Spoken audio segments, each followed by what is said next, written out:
Welcome to Beans and Breakdowns, a podcast dedicated to bridging the gap between specialty coffee and the heavy music community. On this episode, I'm joined by Shane Alexander, vocalist for the band Terminator. So grab a fresh cup of coffee and wake the fuck up.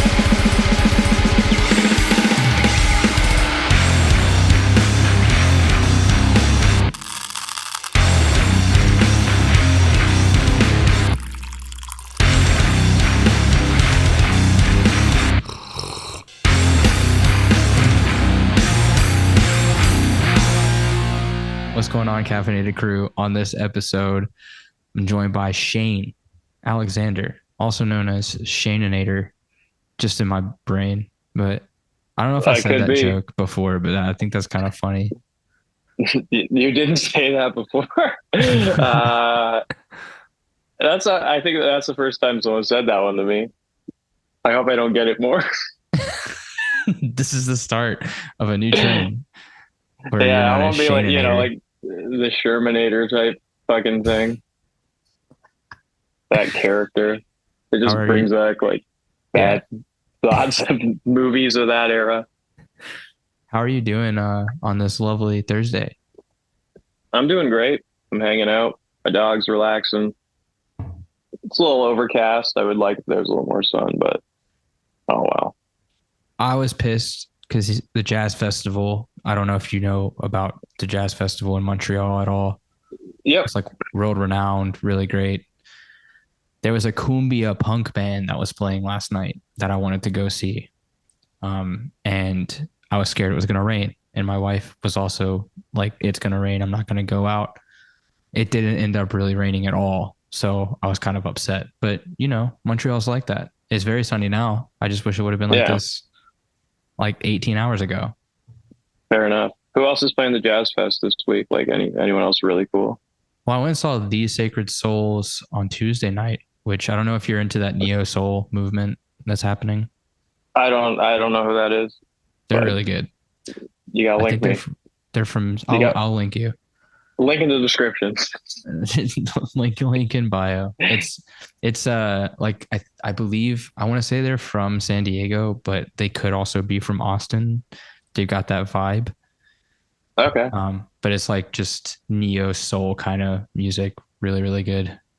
Nice. Is it like a large group? Yeah, it's 3 guys that like write and sing in the studio, but then they travel with a full horn section, keys, guitar, bass, 2 background. That's cool. Yeah, it was really great. Sweet. They usually play small clubs too. So they played in front of probably like 10 to 20,000 people on Tuesday night. That's a lot of people to be around rocking out. That sounds fun though. It smelled like a lot of weed. That's not a bad thing. Well, some people it is. Back when I didn't smoke pot, I fucking hated the smell of it. If people were smoking pot around me, I was getting all floor punch about it. Like now I'm like, oh, that smells so nice. I don't like the smell of weed at all. I'm fine with people smoking it and shit, but I just don't like how it smells. Yeah, I could understand that for sure. Like I was, like I said, I was very adverse to it for a long time because like it is very fucking strong and noticeable. Like if someone's using it, like within like 50 feet of you, you're like, you could just be, what the fuck's that? who's got that shit, Did a skunk die in here? What's going on here? I don't agree that smells like a skunk, but the skunk doesn't smell. Skunk smells more like a coffee. It smells more like coffee. Yeah, I find coffee and skunkiness to be kind of similar smells. Like brewing coffee and the skunkiness, I find to have similar scents at times. It's dank. Coffee's dank. I think it smells more like a dead animal. Fair. Like the smell of cannabis smells like a dead animal. No, the smell of a skunk smells like a dead animal. Okay. No. Fair enough. I love the smell of coffee. I think that the smell of weed just smells super green, like green to the point of like it's so green. But if you smell coffee, like green unroasted coffee, it has a similarity in smell very faintly to like just a weed smell. Yeah, I could see that. cool. It's all like stuff's growing out of the ground and being heated up, Just cooked. having Um, reactions. you don't partake in coffee. I wish I did. I wish I did, but no, I do not. I partake in the water bottle, um, orange juice. Orange juice. Yeah, that's what I'm on right now. Of just like, because I'm really trying to stop eating sugar. Yeah. So it's like I'm just keeping a jug of orange juice in the fridge. That like anytime that I'm craving something sweet, I just go have just like a sip of the orange juice, and I'm not like quenched at all. It doesn't satisfy the like candy sugar type craving, but I don't know. I'm only on like second week of this. I feel like, yeah, that would not satisfy the sweetness, but like it's just very acidic. Yeah, yeah, I know, but I don't know. Like it's like I could bite an apple. Like finding things that are like sugary, like and actually like sweet that aren't like just awful for you is like hard. So Like what about banana? I don't really like bananas. Maybe if it's like a bit of a go banana still, like if it's still like got that green, I'll maybe eat that if it's firm. Freeze it. I prefer all fruits underripe for the most part, just That slightly is an underripe. unpopular opinion. Yeah, Huge. I like when they're a little more bitter and a little more firm. Like a nectarine, like a, a day or two before ripeness is like my favorite thing. When it's just like the whole thing just comes off the fucking pit. It's like hard. That's crazy. Yeah, it's delicious. I I went to the store, I bought like 8 bananas, which in Canada cost like $80. Um, I'm just kidding. Really? No, That's it's not like true. it I feel was like less than 30. bananas are the cheapest thing you can still buy, I think. It's true. And I think it's like Like a 50 cent a pound here. yeah, it's like I was gonna say, I feel like I saw them for like 55 cents a pound the other day. Yeah. Like there's not much else coming in on that like No, price point. definitely not. Apples are so expensive now. Yeah. So continue with the bananas. What happened with the bananas? I bought 8 bananas, and as you know, they're definitely not like they're barely yellow. They're super green. Yeah. But I want to make banana bread because when I was over there, as we were talking earlier about high ranking pastries in the Scandinavia region, I had this incredible banana bread that was super dense, not crummy at all. Like it almost had a cheesecake cutting texture to it, where it was Cool. extremely moist, extremely dense. And it was served with this like cream cheese butter spread kind of situation where it was just not too sweet and it had a like a sour character to it that was really nice. And I want to copy that because I want to sell it in my cafe because I'm trying to do original things that nobody in Montreal does. And I feel like a nice Nice. southern rooted banana bread would feel good for the soul. Yeah. I didn't realize I need like the most overripe bananas for this because they need to basically be as mushy as possible. Yeah. So now I've got to let these stupid bananas sit out for 8 days or some shit like that. My house, my mother, like I won't eat banana bread because like I like almost have like trauma from it growing up. My mother made so much banana bread, and it was just like bananas just turning black all over the house, like all over the counter. All in the freezer is just full of bags of like garbage bags full of bananas that she's gonna make into banana bread eventually. And then, yeah, I hated the texture. Did you live at a banana bread factory? Is that where you grew up? No, I grew up on Pierce Avenue in St. Cass. It was just a house, but So are you just drinking water yeah, out of your sweet, sweet canteen? yeah. The canteen gets a lot of compliments. It is a cool canteen. Not many people are carrying these things around these days. Probably because they're full of like BPA's and I'm just poisoning myself. But who knows? Yeah, they make Nalgene's that are BPA free. Yeah, but they don't look cool like this. That's true. I will give you that. That is very And cool. and also like I don't know if it is doing that to me And like, if it's not, something else probably is. I've had food cooked on Teflon.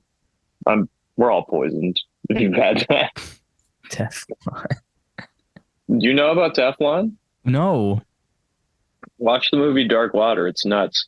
But basically, like Teflon was made by the DuPont Corporation as like basically like an undestroyable fucking coating for like military applications. They're coating it like fucking on like tanks and stuff. Eventually, the military figures out like, oh, this shit's fucking like poisonous. We're not using this shit. And then all the people working on the Teflon line are getting fucking like cancer and all this insane shit. And the company is now just like putting it on like cookware. Like they're selling it just like, oh, this is a great household product because, you know, when we have something, we have to sell it. Why not? It exists. They have to make a profit on it. We have this thing that we can just poison everyone with, but, you know, it makes a pan not stick. So yeah, Teflon was being sold. I mean, I think it is still sold, but like, yeah. And there was a major like cover up with all these people getting poisoned. And like, it's, if you've had anything cooked on Teflon, you are technically poisoned like for life. It stays in you forever. It Hell never yeah. goes away. Yeah. Well, I grew up in the South, so I definitely have had things cooked on Teflon. Probably like last year. Oh, straight up. I had something cooked on Teflon like a week ago. Just I was at my like partner's like parents' house and they just had like pans that are Teflon. It's like, all right, guess I'm cooking these mushrooms in this. Good. But like modern nonstick is not Teflon. Yeah, that is true. But yeah, up until like a certain point, you know the exact pans I'm talking about, the ones that start flaking in the bottom. That's what, yeah, that's what I'm like. This is, I know these, like, I can see it in my grandma's house in my Yeah. memory. That's nuts. Hmm.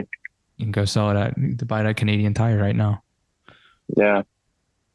So bad for you.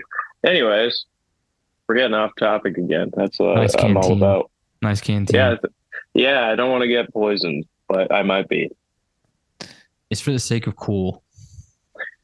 Factually, yes. It's also practical because like I got like carry water bottles and I put those motherfuckers down and I walk away all the time. This one stays on my shoulder. Mm-hmm. Less That's risk of true. that happening. It's That's a good. good point. Stay strapped onto me because I'm an idiot. But how do you like, if you need to do something, like if you need to run a race, you got to take the canteen off. Where do you put it? I mean, in what situation? Like, I wouldn't be carrying the water bottle in the race. I mean, I could handle it the same way I'd handle a water bottle. I'm running the race. Like, you're not running the race holding this like giant Nalgene. You're typically Speak just for like, yourself. are you doing that? I mean, like, I'm sure I could get one of those like pouches that people wear. Like, Yeah, get like a the fat. ones with the belts. Yeah, I could just get like a belly pouch that like zippers up with the fucking canteen in the middle and the straw goes up my mouth. Straw that goes up into your mouth. You can do the Yeah, camelback, but it's a canteen strapped to your back with the little straw. that's a good idea. I love those. Yeah, those like practical like backpack drinking bags are so cool.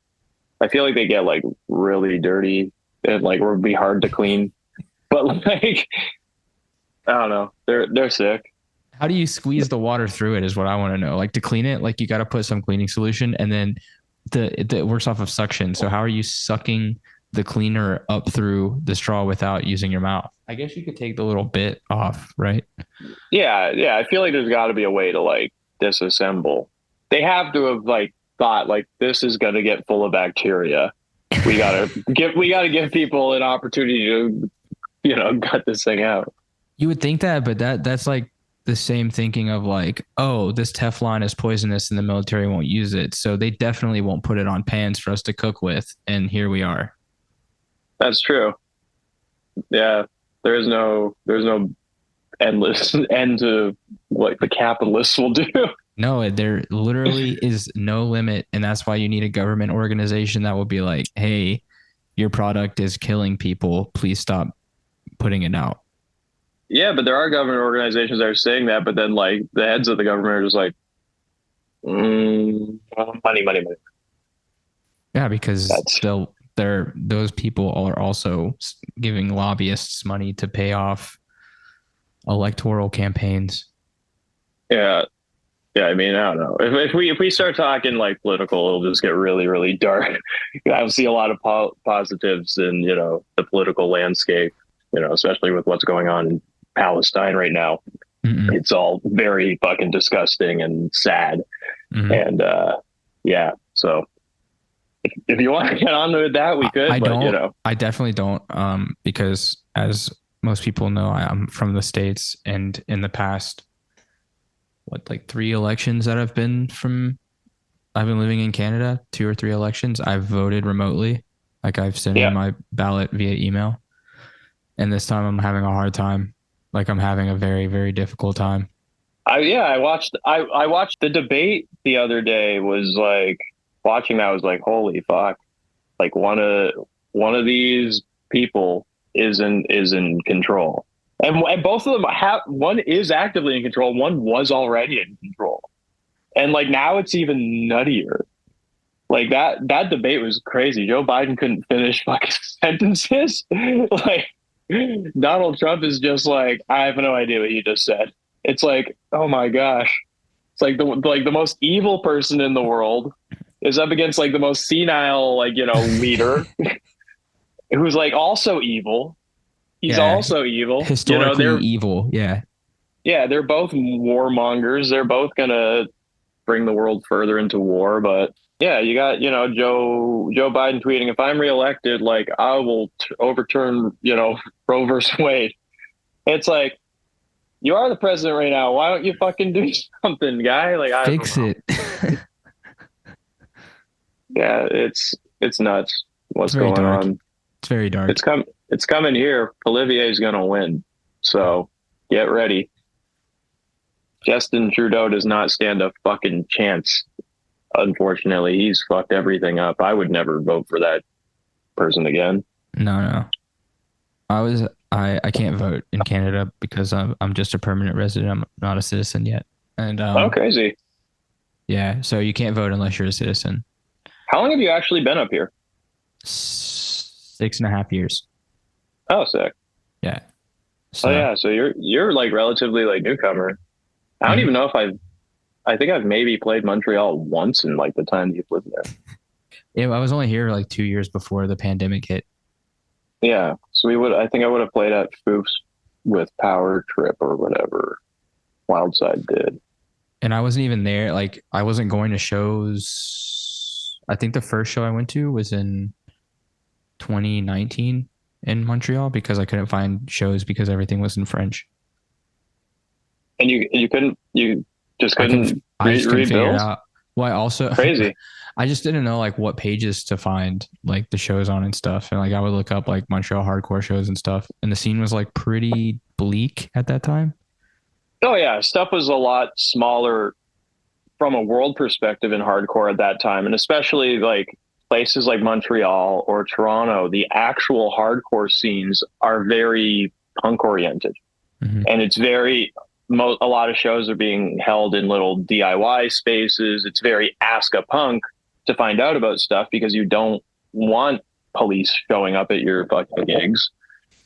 If you're playing somewhere like Death Church or one of those old funny like venues that Montreal had. Mm-hmm. But yeah, it's now it's a lot easier. I think everyone seems to know about shows now. Yeah. But there's also Even just a million shows fucking going on now. Like right now I'm in a bit of like I'll play in front of anyone kind yeah. of like an attitude. Cause like, we're on quote demo cycle still. But Terminator It's like Montreal is going to bring 150 people at least. what? No possible way. Straight up. People in Montreal are freaking out about Terminator. Oh, well, okay. Well, if we can play there, that'd be great. Like, I'd love to do it. I love Montreal. did you hear the Be About It comp? Yes. There's some The good stuff on cesspool there. track was mixed by the same person that did the demo for Yeah. Terminator. Yeah. Yeah. Vince did a couple, I think Vince might have mixed one other one on there as well. Or he Maybe the just did freezer the burn one. one. I think so. Yeah. I think I saw that. Same guitarist. It's Kalen. Oh, sick. Is that the person making the flyers? Kaylin That's the one. Donaire? Kaylin the Donaire is the partner of Destiny who runs Be About It. Okay. But this is the person also making some flyers and stuff. Yeah, Yeah, the because I hand saw drawn stuff. yeah, they made a cool flyer for when we played the Stingray the other day. Mm-hmm. Yeah, that's Kalen. He's cool. They're from Fredericton. That was not a very well attended gig. I was like surprised. I figured like Stingray in Toronto was gonna kind of pop. But I feel like there's almost like an oversaturation of shows suddenly.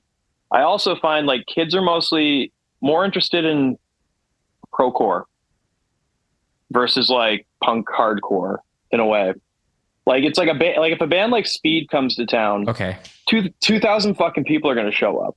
Yeah. And it's like, where did all these fucking people come from? Yep.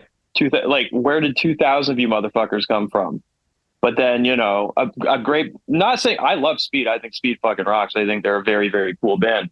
But it's like, you know, a wicked band like fucking Stingray comes over from the UK. And it's like, this is a city of like millions of people and only like, you know, 40, 50 people came out to this. Like that's disappointing. Seascape. Yeah, it was we played I believe Expel and Lice also played. Like Lice. And then yeah, Lice is great. Shout out Jake. Mile and Jake. Do they play in Lice as well? Jake? Yes. Yeah, he's the singer from My Island. Okay. But he plays guitar in Lice, the long curly hair. There we are. Putting those together. Mile End is somehow a band I just haven't seen. They play all the time. I know, but they just like they're maybe just like certain shows I'm not at. But yeah, it's like I see them all the fucking time, and they haven't played. They've played here, I think maybe. I don't know. So it's like I'm away this weekend. Fuck, oh god. They're friends with RD, so I think they've definitely played. They've played Hamilton for sure. They're good. They sound good. I believe they recorded with Davis. Mm-hmm. Most bands from like in the GTA. Yeah, if you're from Southern Ontario, you're possibly recording with Davis. I feel like I'm not to say I'm the first to record with Vince, but I found out because Vince ended up just like he was playing in a group with Ross. Like Vince joined Zero. Mm-hmm. So like Vince was playing in groups with Ross Miller, the bassist of Zero before that. And eventually just like knew that Ross played in the Zero band. I was like, oh, can I join your band? I just think this band's cool. I want to join it. So then Vince ended up joining Zero. And it's like he recorded a song for them. And I was like, oh, this sounds really good. But then him and Ross have this group called Telepathic Love. It's almost like Turnstile Worship. It's like very like pop heavy hardcore. Mm-hmm.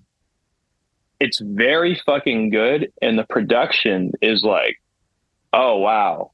This person like understands how to make a music sound big. You know what I mean? Like first time I heard the stuff that he did for Telepathic Love, I was like, oh, wow, Vince can make a very big sounding record. So It's been, nice to do stuff with him. The demo was, I recorded most of the demo and it was like actually all like DI'd fucking guitars. Yeah. So that was like, he did what he could with those and that turned out fucking great. The drums were tracked at a friend's house. Like those were multi-tracked or whatever. Like those were good drum sounds as well. But then like actually going into like the room and doing it with Vince for like, we did the How It Feels or whatever. And I tracked it with him and, yeah, it sounds like fucking big. Like that's almost no mix on that. Yeah. Like when he sent me it, it's just like, oh, this just sounds good. Cool. Yeah. Cool. Just change a level or two. Perfect. All right. Yeah. So the dynamic of writing, and I need to say what coffee I'm drinking, but I like where this is at because I like, I doing recording stuff. I've done things where it's DI and like the drums are recorded, but then all the guitars are DI and even like it's meeting separately almost with each musician to do it. And I hate that dynamic because I find when everyone's there, contributing, and even like just the energy of everybody being there and being excited about like, oh man, that part sounds fucking crazy, or like that was a really good take, and everybody's kind of like working off of each other.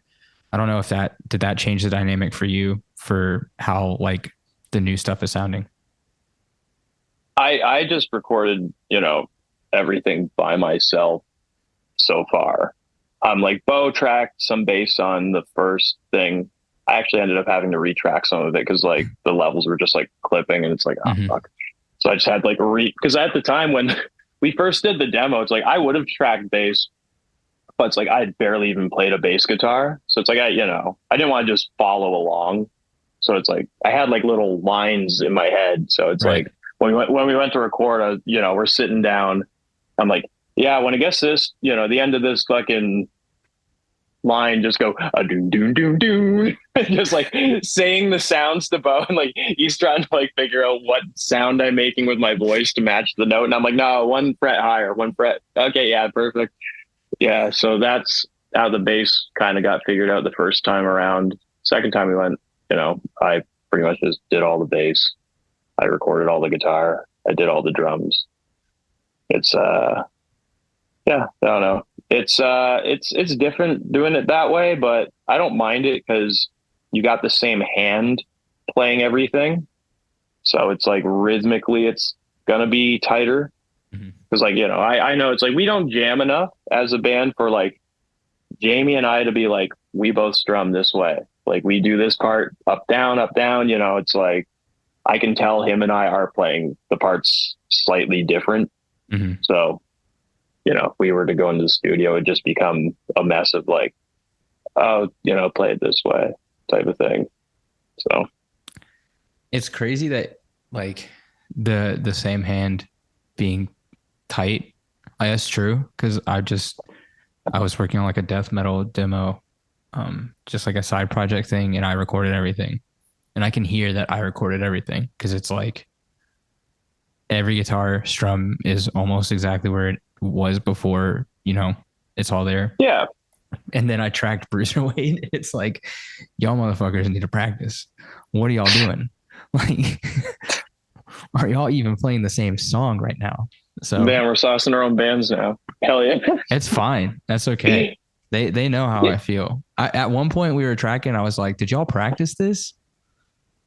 I mean, yeah, I've been there before when we've gone to rehearse and it's just like, all right, I sent this song like a week ago and y'all said you learn it. You don't really know it's an easy song, but whatever. It happens. People um, are, we're also we're all like a little bit older or, yeah. we got jobs and stuff like that. So it's like people are busy with stuff. I find like, we're tight enough when we play live. I don't think we sound bad. So That's the thing. This as live long is as you so don't say, different. yeah, like, as long as you just like feel good playing live, I think that's all that really matters most of the time. Like a lot of hardcore bands don't sound very fucking good live. Like when a band is really fucking tight, it makes a lot of difference. And Mhm. like I'd love if we get like very tight sometime, but it's hard to just schedule people to like rehearse in that type of way. We get together, we run through the songs like, a couple times and it's like, all right, we know the songs. Good. All right. It's like I would sit down and I'd play the songs all fucking night, like over and Mhm. over again if I could, but I don't I have a tendency to be very nitpicky and I'm trying not to be. Mhm. Otherwise, like, I'd be sitting with like Matt being like, play the beat a little more like this, play the beat a little more like this, follow it like this. But like Yeah. Matt's a great drummer, so I don't really have to worry about that very much, which is why I got Matt involved in the group. I saw him from a young age being better at drums than other kids in the area. He's so good.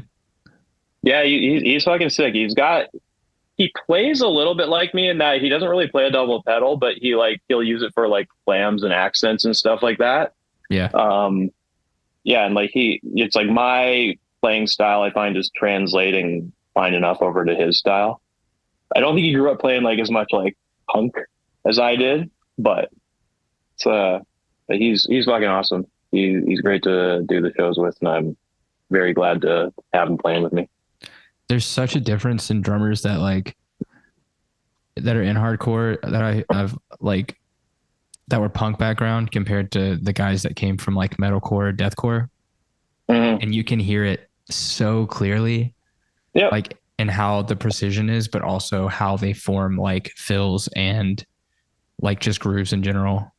Yep. And I'm finding more bands have drummers that grew up with no punk sensibility.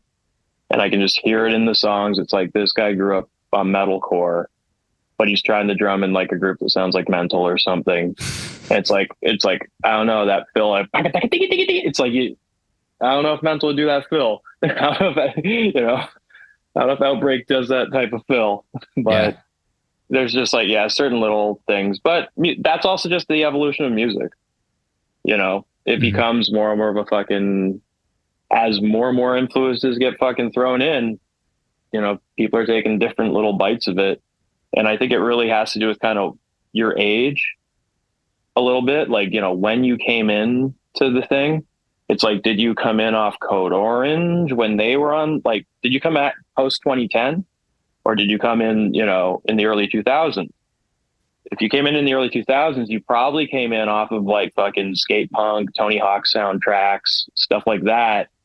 So it's like you're gonna be far more versed in those type of fast punk rhythms, whereas kids coming in now are coming in off of first wave is kids coming out off of like fucking Code Orange and groups like that, but now it's like kids are coming in off of Tsunami, kids are coming in off of fucking Knocked Loose, Yep. and it's like that's I find a lot of that. I want to say I feel generous to call it hardcore, but it's. I throw on the new Knocked Loose record. It's like I see no actual bass in hardcore in this. Like it's just like this sounds like a metal record, Yeah. and like it's a good metal record, I guess. Like I don't really love that group. I know that they're all hardcore people who have Yeah. so like that's why they're getting that pass because they're provable like good people who play in like other groups and have contributed to their scenes for a long time. But the music itself, I just find doesn't really touch on any of like the bass shit that I feel like fundamentally makes hardcore Right. other than just like, oh, they have the occasional like little fast part burst. The duba duba duba. But yeah, it's like just so much music now is a litany of like palm muting. And I love palm muting. I think it's fucking great. But so much hardcore music has just devolved to just that. Yeah. And, you know, it can be sick. Mhm. Three knee deep. I want to hear that. Great Like, fucking band. it's like I love really dumb like palm muted stuff, but at a point it's like, oh, every band's just kind of doing this. It is nice. I am noticing in the last this year a little pushback against that now. I think people are getting a little fatigued with going to shows and getting fucking slugged in the face. So they want a little bit more like fast hardcore punk. So hopefully more of that stuff starts popping off. And I think if the 20-year cycles kind of hold true, you might see that. But That's why Combust for me is like one of my favorite live bands at the moment. that's a tight as fuck band. They are so tight. They play so often. And Mm-hmm. every time that scene is just like, this band is good. Yeah. Like they're provably like a tight band. They're doing, hardcore how a certain type of hardcore should sound.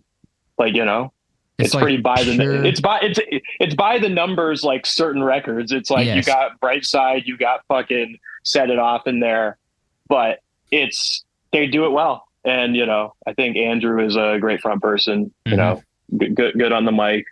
They look good. They play tight. So The they're an awesome swag. band. It's good swag. They're like straight up capital NYHC for me. Like that's the modern example of what New York hardcore continuing is. That's just Yeah, my opinion. yeah, for sure. I mean, like, there's other great bands from New York. Have you Bazooka? Yeah. Wait. No, Bazooka. I only know the bazooka from Newfoundland Labrador. No, sorry. Yeah, Newfoundland.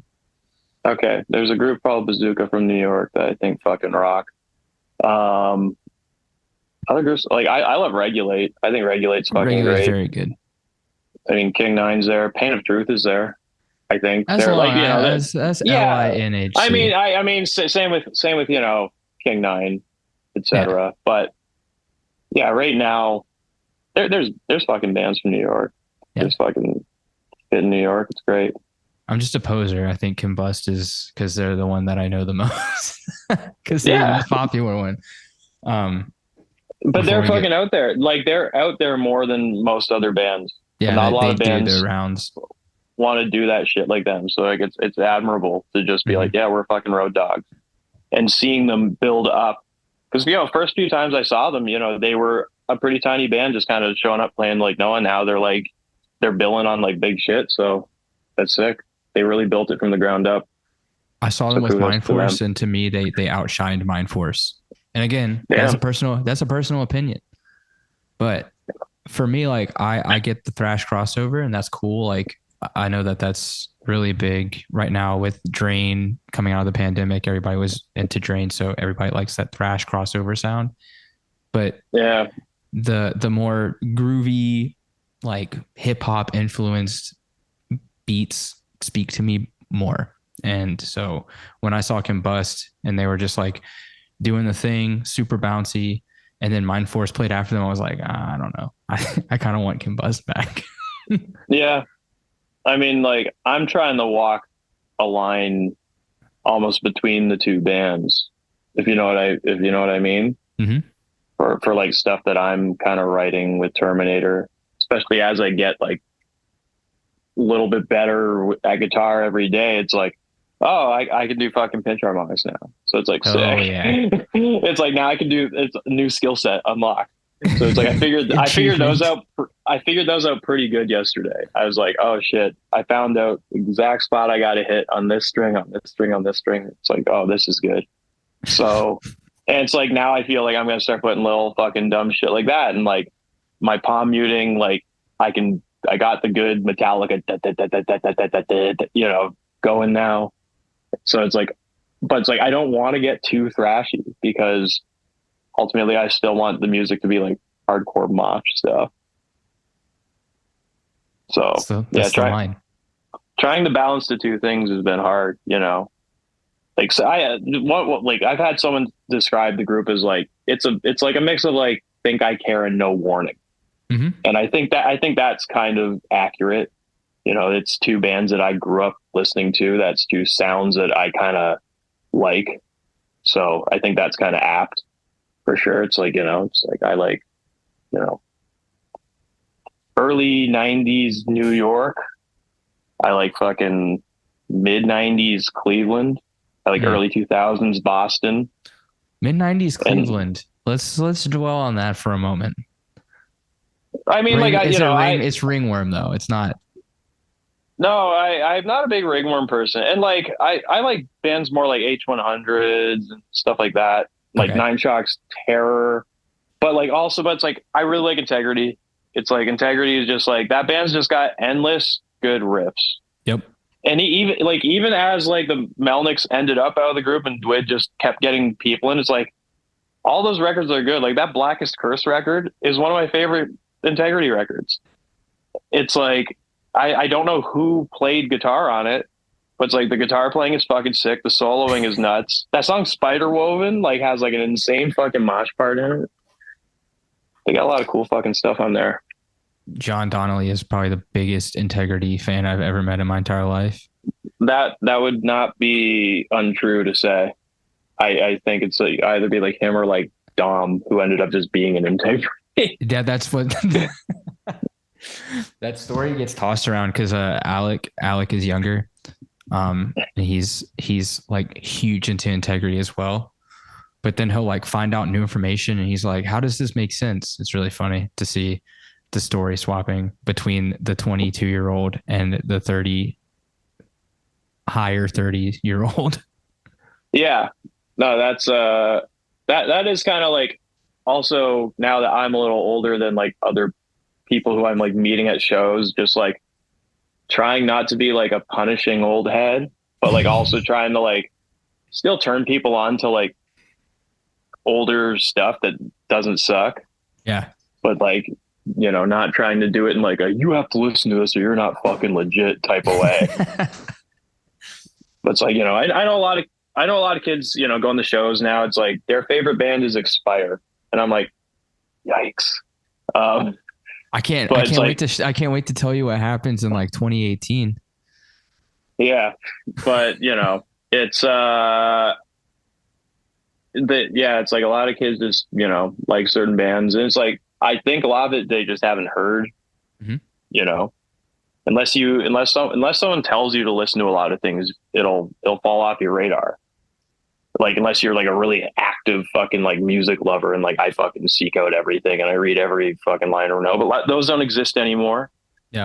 Like for the most part, like, yeah, it's like records and CDs. CDs are coming back, but the way that kids kind of found out about bands is a little bit different. Now it's just kind of like you get your Spotify algorithm or YouTube algorithm and it will just feed you really similar artists over and over again. And you just end up in kind of a loop. Yeah. Whereas like, when I first started liking music, it's like I'm going on fucking mp3.com and looking up every fucking hardcore band, going on hxcmp3.com, looking up every fucking hardcore band, like just having to search for like everything when I was like a little kid and like find stuff. And not to say, I don't know if these kids are doing that or not, but I'm just trying to roundabout way of saying a lot of these kids, I don't think they've ever heard Youth of Today. and that's just not good. Like if you're listening to hardcore music and it's just like, I haven't heard Youth of Today. I haven't heard fucking Agnostic Front. I haven't heard fucking. Those are the godfathers. The grandfathers of modern. Everything you like comes from Youth of Today and Agnostic Front. Yeah, and it's like if a kid, Biohazard. Yeah, like to an extent. And it's like if a kid, I'm not gonna like if someone's like, oh, I've never heard of like fucking Straight Ahead or something. It's like, yeah, maybe not. Like that's a little bit of a small, but it's like it's like it's like you don't like Madball. I mean, like Madball's not for everyone, especially if you only like fucking metallic shit. But Madball's not gonna fucking rub you in any certain way either. But I don't know. But that's based in hardcore music, whereas Knocked Loose and Code Orange, I think, to be very generous to call it hardcore music. Code Orange until a certain point, I would say, had hardcore roots. I would say that now it's more like Power Man 5000 more than anything. Yeah. To be honest, I like them a lot more now that they are a wrestling theme group. Me too. Like that last song, like Out for Blood, that's the last song I heard from them when they released a single of it, and I was like, this song fucking slams. The you put the song on in the car. Yeah. You know what you want to do. You know what you want to do. Oh, full blood. That song rocked. Sounds that like song live is dope. Yeah, Triple H is just coming out going. So it's sick. They played for Triple H. Triple H has seen that band. Who did they? Somebody else? Oh, Seth freaking Rollins. They played the walkout for him with dude from Incendiary. Yeah. Well, that was like another. Yeah, that was like a funny time in hardcore. That was like pre-pandemic, and people were like, "Oh my god, this is crazy." It's not as funny as the time that Kurt Angle was on that Amir record. I think it's like the second Amir record. It had like Kurt Angle. They had this like cross promo with like, I think it was TNA Wrestling at the time. Oh God. And Kurt Angle was on the cover of the record. And then like you could buy like Amir boxing gloves. That's kind of hard though. Yeah. That record, actually, first 4 songs, not a single chord, all palm muting. Just literally variations of dun dun dun dun dun dun dun dun dun dun dun dun dun. It's literally just variations of just palm muting chugging. Not a single sustained chord. for 4 songs at least. You wanna know why? Because you could basically hire any drummer to come and play guitar. So you could have a band of like just 4 drummers and then True. Frankie. That is true. They eventually ended up having like a superstar lineup when they got like fucking the Tony Danza tap dance extravaganza just became a Muir. Yeah. It's like that band, like, whether you like funny stuff or not, that was a group of fucking musicians. I saw them Straight up. play. They played at the L3 in St. Catharines one time, and I think Josh, the guitarist, or might have been fucking drumming at the time, but like they just fucking slammed. They were so fucking tight. I could not believe how like technical they were and like just fucking on it. And then when they got hired to like be a Muir, I ended up seeing them at like a Warp Tour, and it's like, oh fuck, they sound great. Yeah. What was that record that came out when I was? It was the one with like Demons of Rue on it, where they were using all like the wham, like when the whammy pedal got really big, where it was like Yeah, that was a stupid record, but it was really good. yeah, that's the whammy pedal sound became just too much. A lot of like metalcore became like they're trying to be just heavy and extreme all the fucking time. There's no there's no breathing room in these songs. Mm-mm. And it's like, this is just too much shit going on. That's my only Sometimes I gripe like, with Vane. yeah, but Vane's got that air zone part, which is maybe one of the best parts written in the last like while. Yeah. Like of songs that I think that like truly have like a part where it's like, oh, people are gonna go fucking nuts for this part. Like has a great pile on. The riff is hard as fuck. Like, goddamn. Seeing them play that part live, it's like, especially when they were really kind of at the peak of when they were like popping. Mm-hmm. That was like psycho hours. I remember when they popped really hard because my friends in Vatican went on tour with them for like one of the East Coast runs and came back and were like, Vane is going to be the biggest band ever. They were very big for a while. I mean, they're still a big band. Like, Yeah. I just think they're not actively playing because a lot of folks are doing like Fleshwater and other things that are also just getting very big. So I'm sure bouncing. I'm sure when Vane is like, we're playing gigs again, there's going to be like 2,000 people at the fucking Vane gig because now that they've gotten so big through Fleshwater, it's like, oh, our scary band is playing a show with Knock Loose. Like, it's going to be like, because that will be the slot is with Knock Loose. I mean, probably, they're on that they're on that tier of like, band like bands that like you could see play with Knock Loose, like Koyo, like, there's bands that are just like a certain like, level of like they are a successful band that gets on these type of shows. So yeah, that's true. That's like that band Omerta also was playing. I don't know what they're really doing now, but they were playing a lot of really big tours for a minute and then they kind of like stopped playing a lot. I don't know where they went. They they'll opened be for back. Dying No, Fetus. that's fucking sick. I would love to open for Dying Fetus. Me too. I saw them a couple weeks ago. They were just fucking, they slammed. I've seen that band a lot of times. Yeah. One time we saw them in Niagara Falls, New York at the Rapids Theater, and I saw the craziest pit move I've seen in my life. This person who must have been at least like 400 pounds rolled himself into a ball and just rolled through the pit like a wrecking ball. It was nuts because like it's like almost like a downhill slope lately in the venue. It was crazy. What the hell?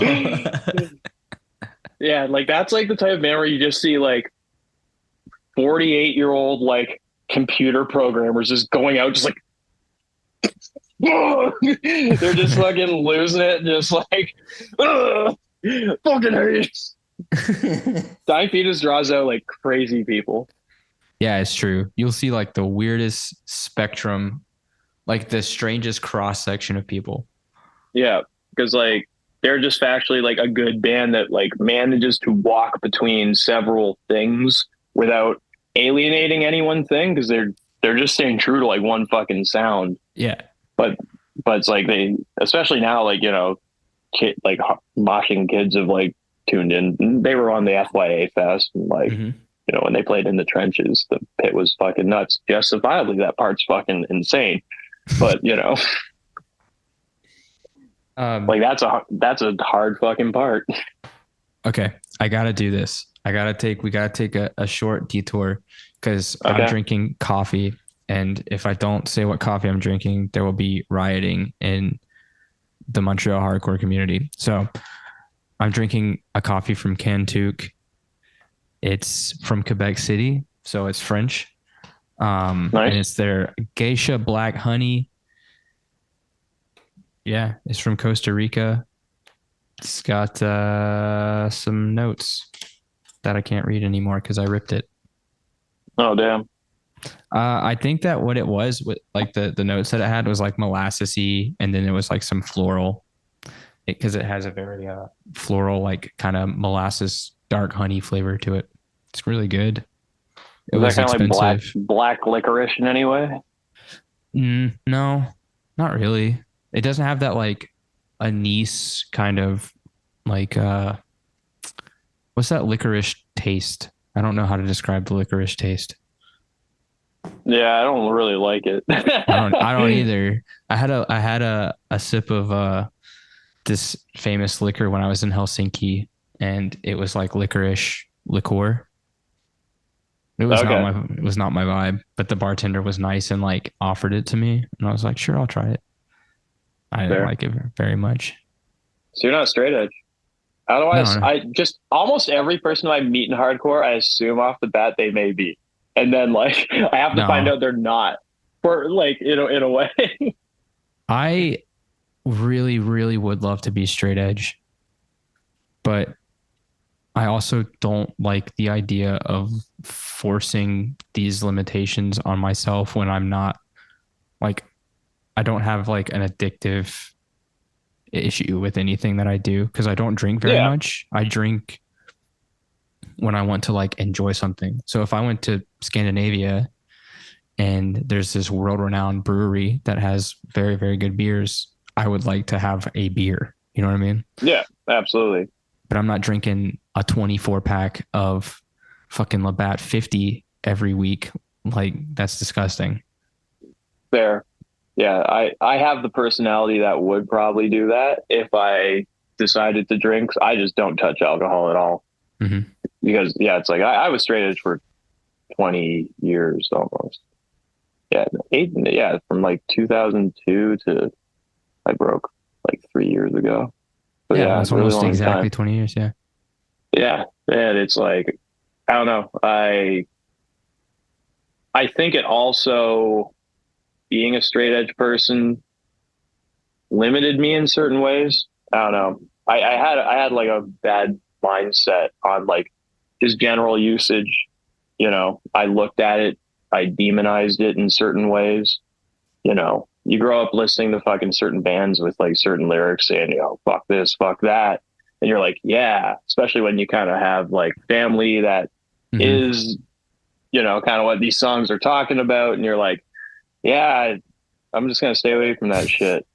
So like I did, but it's like, unfortunately, that type of stuff runs in my family. So it's like, once I started smoking pot, I smoke pot all the time. I'm like, fuck yeah. Like, this is great. This is my dopamine. Yeah. And it's like, Yes. it's like now I'm not drinking Coca-Cola all the fucking time because that was my addiction for years. When I was a straight edge person, I drank so much fucking Coca-Cola. It was fucked up. Like, I was just drinking Cokes all fucking day long, just drinking Cokes. And it's like, that's not fucking good. I don't know what I've done to my tummy. I No, don't that's know what I've done to really my, bad. yeah. I was just fucking slamming Cokes for fucking years. And then, yeah, then I got on pot and I started slowing down on the Cokes.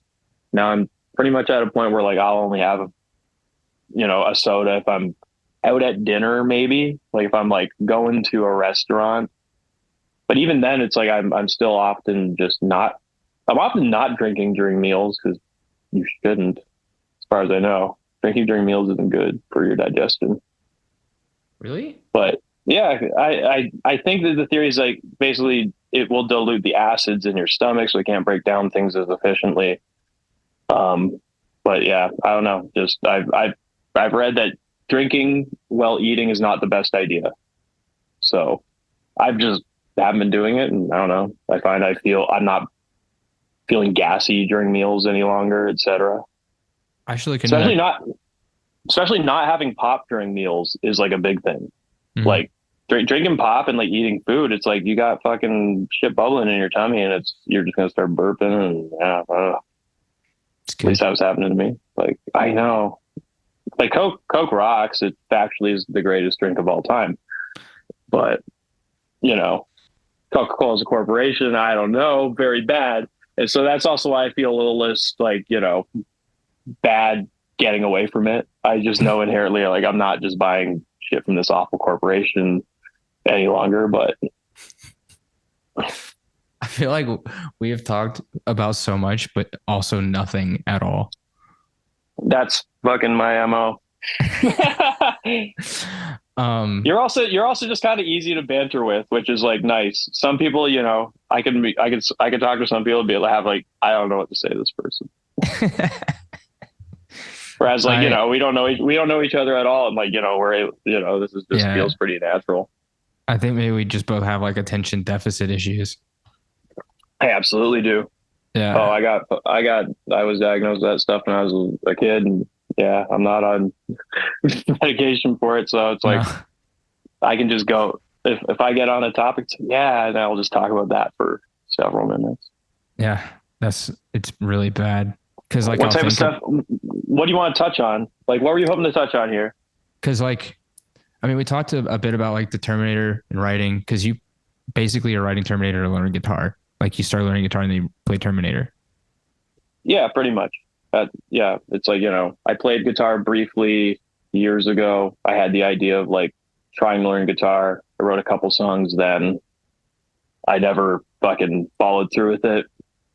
I then just put the guitar away for yeah, almost like 10 years. And Mm-hmm. then I ended up just living alone this past year. And I was like, all right, I want to do a band. I was just out of Wildside at the time. And it's like, we got together and we were going to do a band that we were doing previously called Pedestrian X. And then it's like, I got some ideas for songs. I'll try to write some songs. Then I wrote a song and I was like, I kind of like this. I was like, maybe I just kind of want to play the guitar now. Yeah, I'm gonna play the guitar now. But fuck, who the fuck's gonna drum? And then that became the whole thing, and then like we ended up not being able to kind of form the band exactly how we wanted to do because we wanted to do it with like Will, have our friend Will be in the group as well. Mm-hmm. Because largely it's like doing a band is a bit of just an excuse to hang out with your friends It's and true. like go on little trips together and like trying to plan gigs around like let's go fucking try to play in Connecticut so we can get pizza. Yep. Let's try to go here to get pizza. Let's try to go here to get pizza. Um, It's a lot of pizza, really. yeah, but I mean, just traveling around to go like certain regional foods and places, like it's fun to do with your friends. So I was very bummed that Will didn't end up being in the group, but it did make sense to have Will sing because Will sings in BFD. Mm-hmm. So and it's like BFD is an active band. Don't need kind of two hardcore bands in the same area with the same singer. So it's like, yeah, okay, I'll maybe Will just won't be in the band. I'll ask someone else to drum. Ended up getting Matt involved. My friend Bo also plays bass. My friend Jamie plays the other guitar when available. Um, we were all in a group called Sabotage together Mm-hmm. before. Um, this band, I think, is somewhat a continuation of that in ways. Like I sang in that group. Instrumentally, it's not a far cry from what we were doing then. I think it's maybe I want to say a little harder this time. We were down tuned. I think a step for Sabotage, at least on the first stuff. But I play all in standard tuning. But yeah, just getting the band together was hard. Couldn't find a singer at first. Eventually, I was like, "Fuck it, I'll try to sing." How does that go? It's been getting better. Like we played the other day, and like we played a show the other day in Toronto, and like it's the first show where like I didn't feel like shit afterwards, like or Mm-hmm. just have to think like I played pretty badly. Because like the first show we played was fucking bad.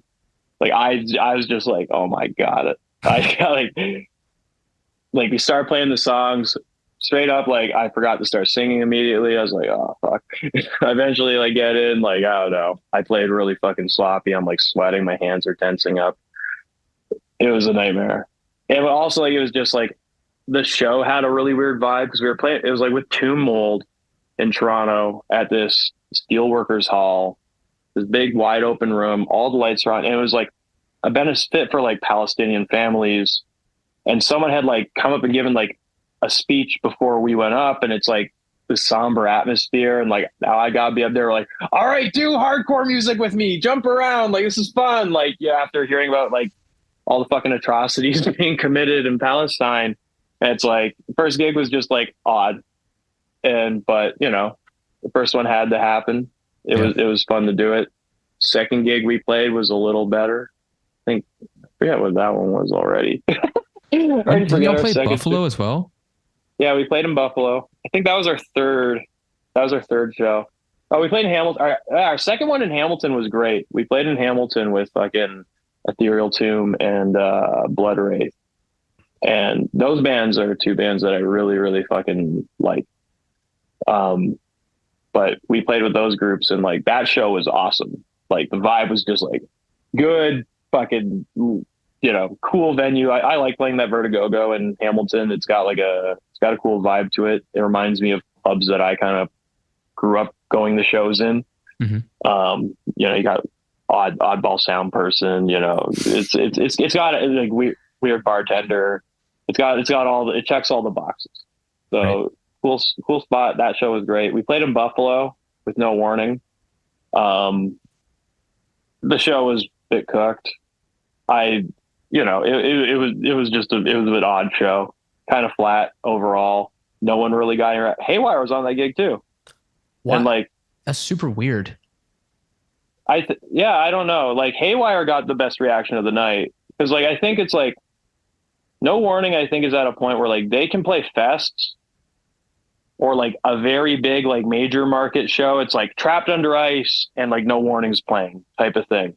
No Warning, I don't think can go to these like little towns any longer because that music is so far removed from like young kids. Oh yeah. That record came out 20 years ago. So unless Mm-hmm. someone has really put you on to No Warning, it's like, I don't know who's going to be going for this, which also gives me concern about the music I play because I kind of sound a little in that vein. But, you know, we're a new band. So it's like, you know, they played and like the people who were going off were just a couple other people my age, you know, Yeah. but it's like most people my age have just kind of aged out or they're just the type of people just like stand at the back and like have a beer now. Yeah. So it's like the show is just kind of like flat. It's like these songs are so fucking sick. Like Ill Blood is one of the best records of the 2000s. You know, if not maybe the best of like that type of style. Like Right. if that created a style, you know, that like fucking Mental and like American Nightmare, I think were like of the early 2000s were like Man. the taste makers. American Nightmare. I feel like if kids got on that now, we'd have crazy bands. There is going to be an American Nightmare worship band sooner than later. I know there was one a little while ago. There was that True Love group that I didn't came even out. hear that. That was folks from Detroit, I believe. And it was very, you know, fastcore. You know, we're doing the kind of American Nightmare fast thing. But I think that was maybe not far enough removed from like American Nightmare just gotten back together, you know, when they did the reunions. Which like I went to the American Nightmare reunion. The first one was fucking in Boston was unbelievable.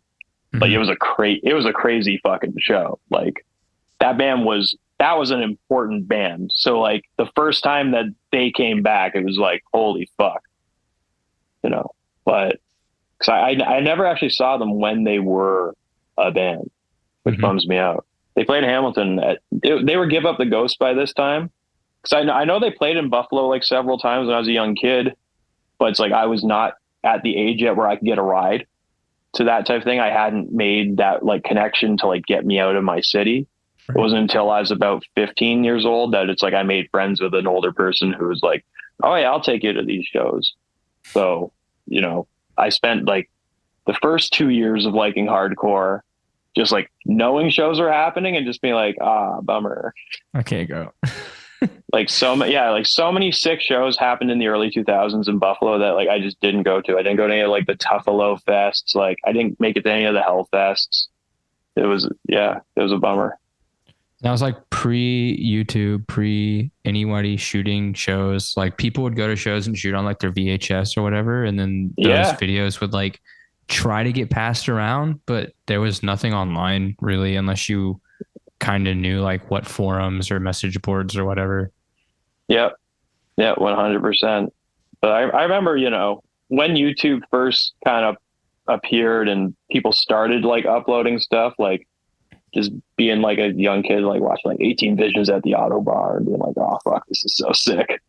And then I finally played the Auto Bar like the other like last year or whatever, and it's just like, damn, this is the same stage 18 Visions was on. And I watched that video so many fucking times. It's shot with like night vision, so they're all like green.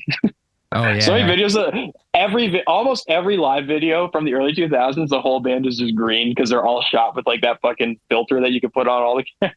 It was like the night vision or what the infrared. The I was watching oh was it I just talked to Patrick like a couple weeks ago from his episode came out today from Fit for an Autopsy.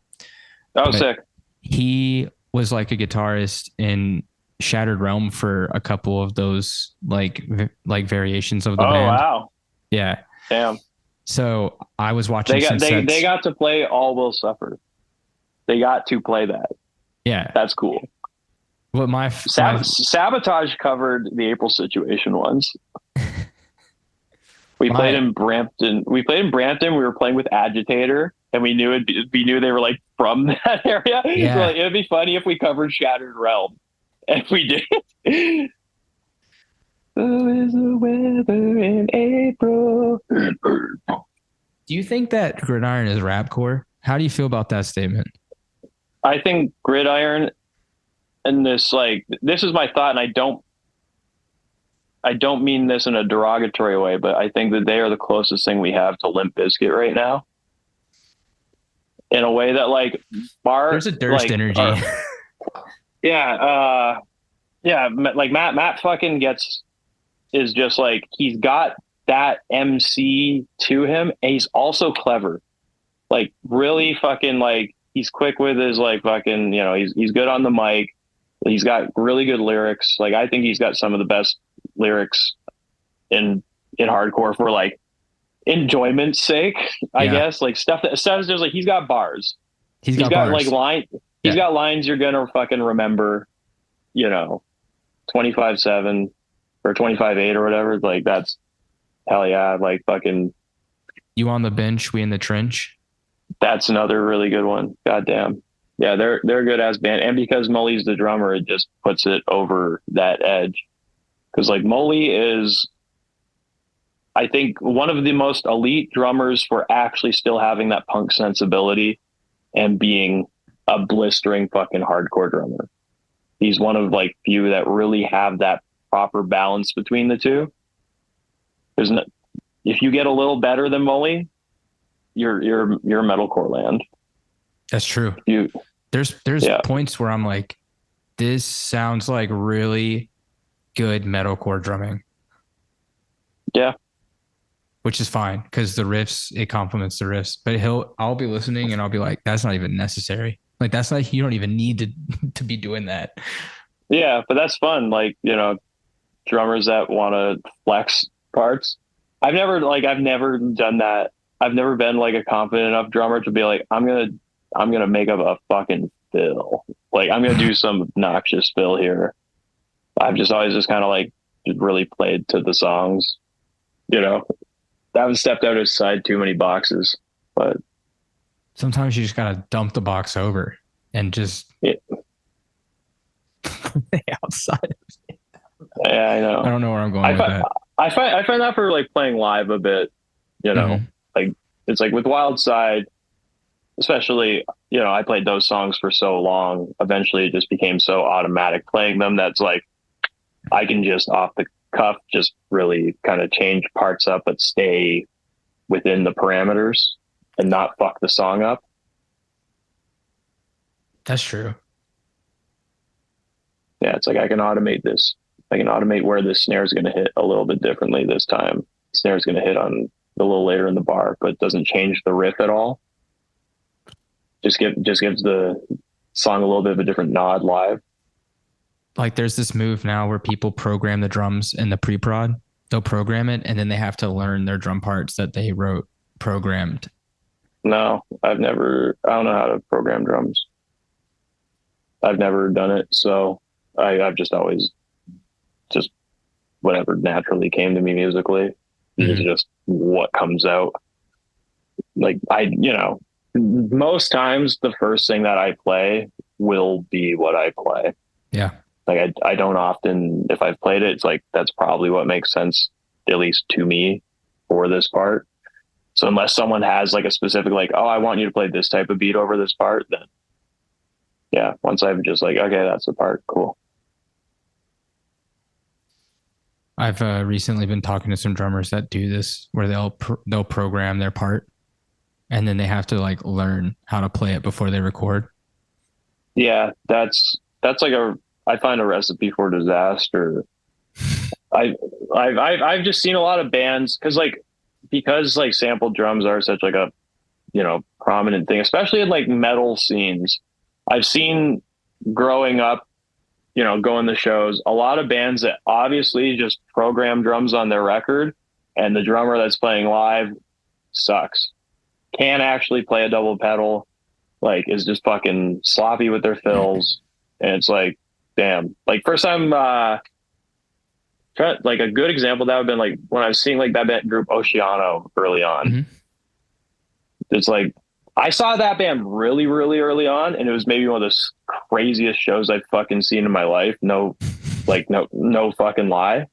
I played with them in Chicago, like when or just outside Chicago when they like were just first a band like off their like demo. You know who the fuck knows who they are? Just only the people in their city, and like they got hard fucking riffs, and like the venue was like had this like stage, and there was this like ramp up to the stage, like almost like a I would say like a handicap ramp, but like just like a loading ramp going the whole way up along the side of the venue. They're fucking playing. People are grabbing every fucking trash can, table, swinging the shit around, going up this fucking ramp, just like beating the shit out of people. I could not believe the pit for this fucking. The singer is just like this massive dude, just like, Yeah. and it's like the very first drummer they had was like, I feel like you can be like, some drummers pull off being sloppy in Mm-hmm. like a very like fantastic way. They're just like they're a little bit in the red, but it's not too much, and it kind of plays to like almost like a they have a spastic style to their playing. And the original drummer I saw them with like fucking had that in spades because they're like a fast fucking band with like blast parts. It's like they weren't very tight, but like they just fucking rock. Second time I saw that group, they had like this, I don't know, just some other drummer, like some kid with big stretched ears, like wearing a flat brim hat, who like got up and just like they had just put out their actual record, Mm-hmm. which is all programmed drums for sure. And this kid just could not fucking play the parts. And I was like, what the fuck? Why are you hiring someone who can't play your goddamn parts? Because he looks cool. Yeah, I don't know. Fuck it. I don't I do not fuck with programmed drums. Just play your drums. It's like I find with like DI guitars, those are becoming very, very close in terms of sound to like, you know, what you're gonna get. The modeling on that shit is like very fucking kind of similar. Whereas like drums, just the decays aren't right, the attacks, there's something's not real about it. I find you have to work a lot harder on program drums to get it sounding like a natural drum. And it frustrates me when I have to do it. I like it for demoing purposes. Like if I have an Yeah. idea and I just need to crank something out. But I like even this death metal thing that I was working on. I tried to do program drums and I hated how it sounded so much that I went ahead and just recorded like real drums from like, cause I hated it. And then the kick, I wanted to be able to do something like different. So instead of using a kick drum, I used like an electric kick pad and Oh wow.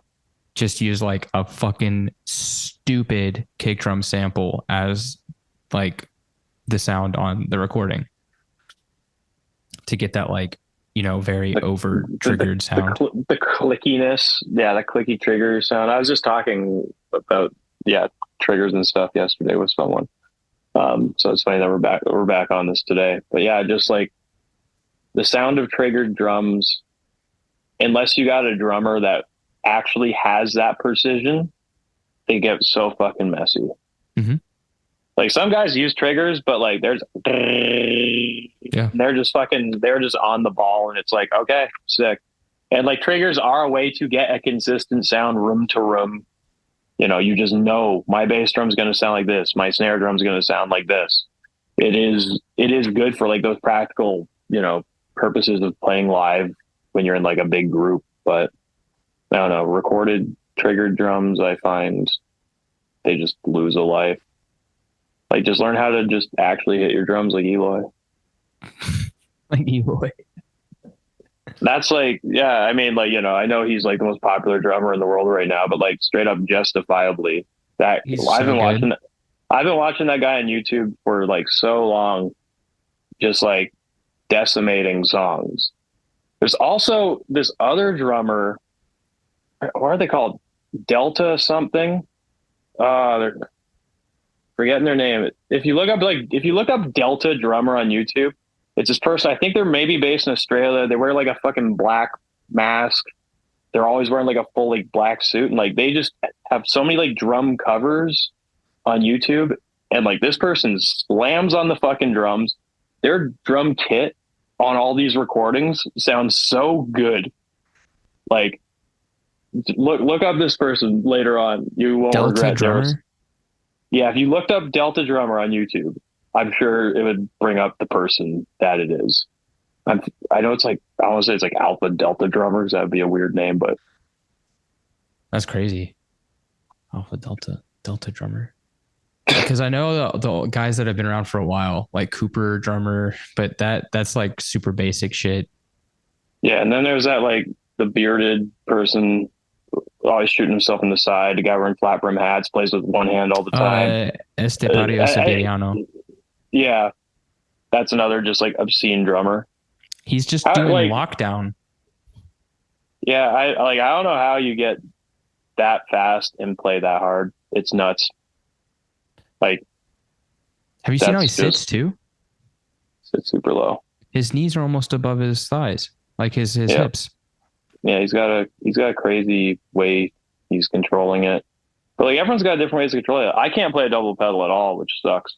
My right foot sucks. If I almost dream of getting a setup where I have a remote hi-hat to my right pedal and like use a slave like left for my single. It's like I can just fucking pound all day long with this fucking leg. Bum bum bum bum bum bum bum. This foot just fucking wants to freeze up if I'm just doing like, like fucking just straight beating on the fucking bass drum. That's limited me in a lot of ways with drumming. That Damn. like I've wanted to do certain types of bands, but it's like, yeah, I can't really do like a grindcore band because I just can't hit the drums in that type of way. I can't do like His Hero's Gone type of shit. I wish I could. I mean, I've recorded certain things where I have actually just done that or just played my left fucking foot on the pedal, just like drumming over this way.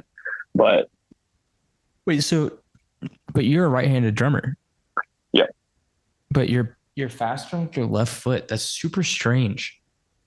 yep. I have like, I don't know, just something, my leg almost seizes up after like a certain like speed. My leg's just like, no, but my left leg can do it fine.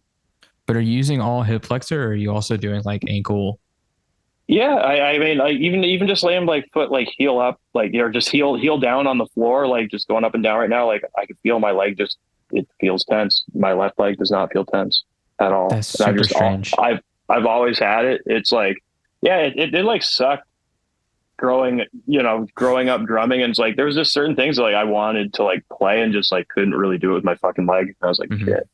So I've just always had to like fucking adapt certain things You and could be make it like the my own. drummer from Real Big Fish. He used to set his kit up where it was like half left-handed, half right-handed, where he did play with a slave pedal, and then his hi-hat was like on the same side, but he would play like it was like hi-hat and kick on one side, and then the snare, and then the rest of the kit was set up normal. Yeah, I don't want to set up my drums looking stupid either. It looks so stupid. I thought about switching to like left open hand, but training myself to fill this way after 20 plus years of going this way is just not gonna happen. So Yeah. I'm Damn. just I'm just I'm just I just got to a level with drums where it's like I'm not gonna get a lot better than this, which is almost kind of why I'm also just excited about learning guitars. It's like, all right, see where I can get with this thing, because I'm at like, and playing the guitar is helping my drumming a lot. Mhm. Like I'm finding more left independence. It's a lot easier because I'm just developing these muscles in this wrist now. It's like, just quick shit with my fingers is a lot easier. Whereas before, like my left hand would cramp up more drumming. So Sony, we'll see. I'm saying you got to learn other instruments to be a better musician, like at your main instrument. Yeah. I don't think there's ever a bad time to learn. No, should Learn what you always learn. can. Learn other languages. Learn Danish. Yeah. Learn how to say "inbesnete." I don't know what you said, so I'm not going to repeat it. Um, tell me right now, what does Terminator have coming up? We got a lot of fucking local shows coming up. Like we're right now, because like I said, we're a bit on like demo cycle. It's like I'll accept almost anything that we get offered right now. It's like, yeah, why the fuck not? If we're available, like let's Mm-hmm. just go play, see how it goes. More people who see us at this point is whatever. So we're playing in Toronto again at the end of the month. Then we're playing. I think we're doing Hamilton again. We're playing in Oakville. We're playing here once.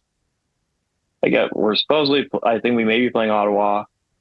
Um, I think we're trying to plan a weekend down to the States later in the summer. So yeah, we got stuff coming up. We want to come to Montreal. So if you want to bring us to Montreal, That'd be sick. I think we can work that out very easily. yeah, us and like BFD or like Windhoek want to come out there. Dude, just all of it. Um, cool. Are you releasing more music? I'm writing stuff. I wrote a good song today. Actually, I like it. I'm writing songs all the time. I've got several songs I think are like these are going to be used. I've got a couple things that's like these are good riffs that I think I could maybe work on a little bit more. But yeah, I'm probably not going to rush to release another thing. Maybe by the end of the year. Mm-hmm. Maybe I'll want to put out an EP like right before the end of the year. But right now, EP will probably be the next. Do the logical demo, EP, do a split, with someone in Europe. Then That's tight. yeah, I I gotta kind find of like want to a do group in that. like gotta find a group in like Taiwan to do it with. Like you gotta do it. When you do a split, you gotta do it with like somewhere else. Like that group Whispers. Have you heard that group Whispers from Every Thailand? man, the whispers is crazy. And did you see that the kickback Yeah, is whispers with homeboy from Kickback? Basically, he just moved to Thailand, and that's the band. yeah, It's sick. yeah. Fucking, that's a band that I really like. If they ever want to do a split, if any of y'all hear this and you want to do a split with Terminator from Canada, I like that band. But It's a good band. yeah, yeah, for sure. I want to just write and record music. Maybe start doing a couple other bands. Now that like because guitar is so fresh to me and I just have like ideas. We'll see where things go.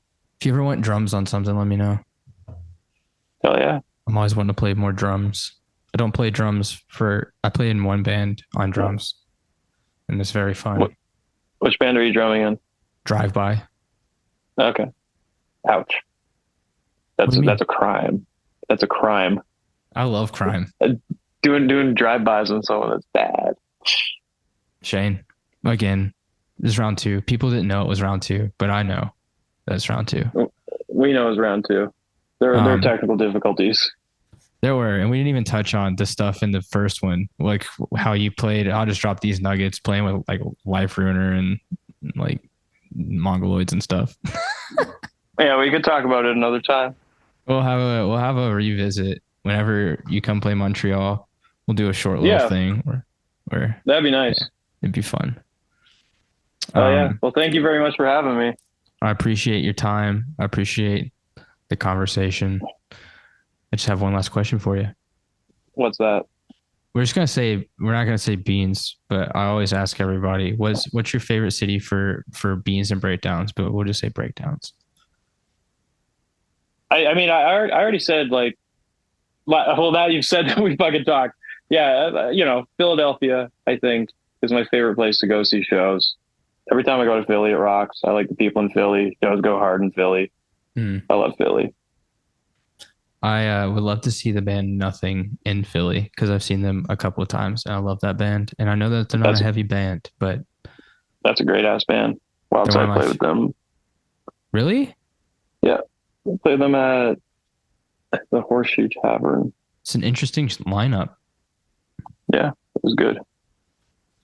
It's hardcore adjacent, I guess. They could be considered, especially off of that first record. They were hardcore adjacent for sure.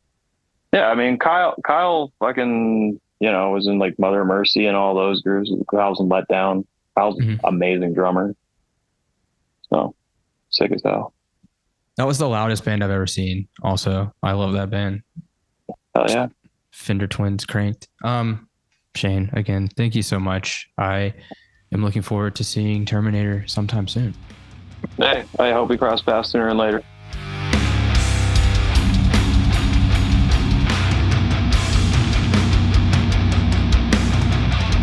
Thanks for listening to this episode of Beans and Breakdowns. I want to say a huge thanks to Shane for hanging out on the podcast.